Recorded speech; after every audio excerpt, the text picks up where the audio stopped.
बहन बेटियों को कोई सुरक्षा दे सकता है, भागीदारी दे सकता है, हिस्सेदारी दे सकता है, तो बहन कुमारी मायावती की सरकार और बहुजन समाज पार्टी दे सकती है। और नोएडा में इतना जाम है कि हम खुद 1 घंटे जाम में फंस कर आए हैं और जाने कितने लोग अभी जाम में ही फंसे हुए हैं। और बहुत बड़े बदलाव की लहर चली है और हमारे बीच में जल्द एक युवा नेता आपको नजर आएगा जो इस देश में माननीय काशीराम साहब जैसी और बाबा साहब भीमराव अम्बेडकर जैसी क्रांति खड़ी कर देंगे। हर इंसान कोई भेड़ बकरी थोड़ी ना है कि हर की भेड़ की चाल में कोई चला जाएगा।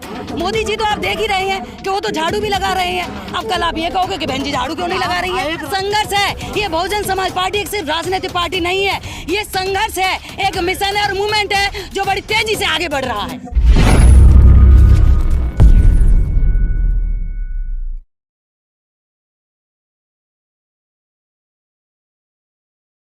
आपके प्रत्याशियों के ऊपर जाते हैं। कितनी सीटें हैं बताइए ना। मैं सीटों की बात कर ही नहीं रही हूँ क्योंकि इस देश में फेयर चुनाव ही नहीं है। जब फेयर चुनाव ही नहीं तो मैं उनके आंकड़ों पर भरोसा क्यों करूँ? चुनाव क्यों लड़ ले जब आपको विश्वास? उसके बाद हमारे पास अभी कोई रास्ता भी तो नहीं। हम क्या करें? जब चुनाव होगा तो चुनाव में फेयर चुनाव कराने की लड़ाई लड़ेंगे। चुनाव से बर्खास्त थोड़ी ना हो जाएंगे, चुनाव को विड्रॉ थोड़ी ना कर देंगे। हम खड़े हैं, अपनी लड़ाई लड़ रहे हैं। ये बहुजन समाज बहन कुमारी मायावती पे भरोसा करता है। यहाँ की बहन और बेटियां यदि किसी पे भरोसा करती हैं तो वो बहुजन समाज पे करती हैं। यदि इस देश में बहन बेटियों को कोई सुरक्षा दे सकता है, भागीदारी दे सकता है, हिस्सेदारी दे सकता है, तो बहन कुमारी मायावती की सरकार और बहुजन समाज पार्टी दे सकती है। तो कभी दोगे जब सत्ता में आओगे? हमारी सरकार बनेगी, हमारी सरकार बनेगी। कौन कहता है हमारी सरकार नहीं बनेगी? फॉर्मूला कैसे बनेगी बताइए। वोट का फॉर्मूला है, समाज का फॉर्मूला है, न्याय का फॉर्मूला है, समानता का फॉर्मूला है, शिक्षा का फॉर्मूला है, रोजगार का फॉर्मूला है, जो कि बहुजन समाज पार्टी देगी, जो कि बीजेपी ने नहीं दिया। सबका विकास, सबका विश्वास। अरे आंकड़े मैंने आपको बता दिए, हंगर इंडेक्स बता दिया, आपको बेरोजगारी का आंकड़ा बता दिया, आपको महिलाओं पर हो रहे अत्याचारों का आंकड़ा बता दिया। उसके बाद अब मैं वही कह रही हूँ ना कि मीडिया वही कहता है जो कहलाना चाहते हैं, मीडिया वो नहीं दिखाता है जो कर रहे हैं, उसको मीडिया कर दिखाएगा। बनवा रहा है मैम। कौन कहता है वोट नहीं बनवा रहा है? लिस्ट पूरी खाली है, एक परिवार के सारे वोट गायब थे। ये ऐसे आंकड़े अभी मेरे पास नहीं है। वोट बढ़ाने का काम यदि सबसे ज्यादा होता है तो बहुजन समाज पार्टी का होता है। बसपा के जो कोऑर्डिनेटर हैं या मंडल अध्यक्ष, उनको क्या नई कुछ करना चाहिए पार्टी के लिए? क्या बदलाव करने चाहिए? देखिए मैं किसी को सलाह नहीं देती हूँ। हम लोग, हमारी एक ही नेता है बहन कुमारी मायावती, और हम बहन कुमारी मायावती के बताए हुए निर्देशों पर, उनके दिए दिशा निर्देशों पर ही काम करते हैं। वो जैसा मार्ग हमें दिखाते हैं उसी मार्ग पर चलने का काम करते हैं। 5 मंडल का यहाँ कार्यक्रम था, क्या आपको लगता है उस प्रकार से कार्यक्रम हो पाया, उतने लोग आ पाए? जी मुझे लगता है कि बहुत भीड़ आई है। आपको शायद कुर्सियों में भीड़ नजर नहीं आ रही हो, आप बाहर जाकर के निकल के देखिए, आप पूरे के पूरे उसमें देखिए। और नोएडा में इतना जाम है कि हम खुद 1 घंटे जाम में फंस कर आए हैं और जाने कितने लोग अभी जाम में ही फंसे हुए हैं जो कि अभी यहाँ तक पहुँच भी नहीं पाए हैं। मंच की स्थिति ठीक नहीं है ना, उसको देखेगा। मंच की स्थिति देख लीजिए, मंच तो भरा पड़ा है भाई, मंच तो पूरा फुल है।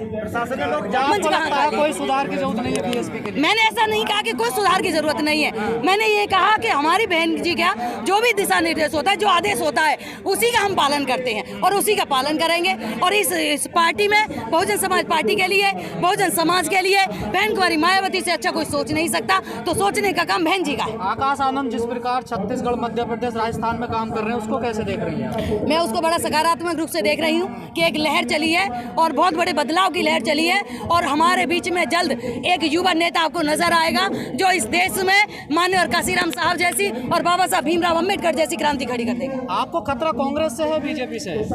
देखिए मुझे तो जैसा माननीय साहब ने कहा था, एक सांपनाथ है, एक नागनाथ है, बस मैं तो 2 ही बातें जानती हूँ।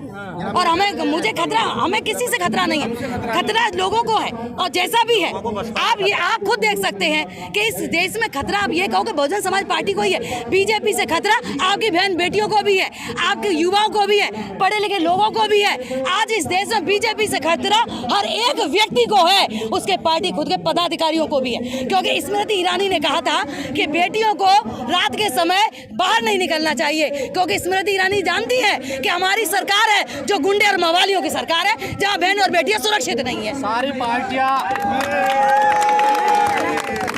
सारी पार्टियों के राष्ट्रीय अध्यक्ष यहाँ तक प्रधानमंत्री भी चुनाव प्रचार कर रहे हैं 4 राज्यों में, जो बड़े बड़े राज्यों में चुनाव हैं, राजस्थान, तेलंगाना, मध्य प्रदेश, लेकिन बहन जी नहीं जा रही। आप क्या बहन जी जाएंगी, अभी अपना टाइम है ना। देखिए बहन जी अपने चुनाव को अपने तरीके से लड़ती हैं। हर इंसान कोई भेड़ बकरी थोड़ी ना है कि हार की भेड़ की चाल में कोई चला जाएगा।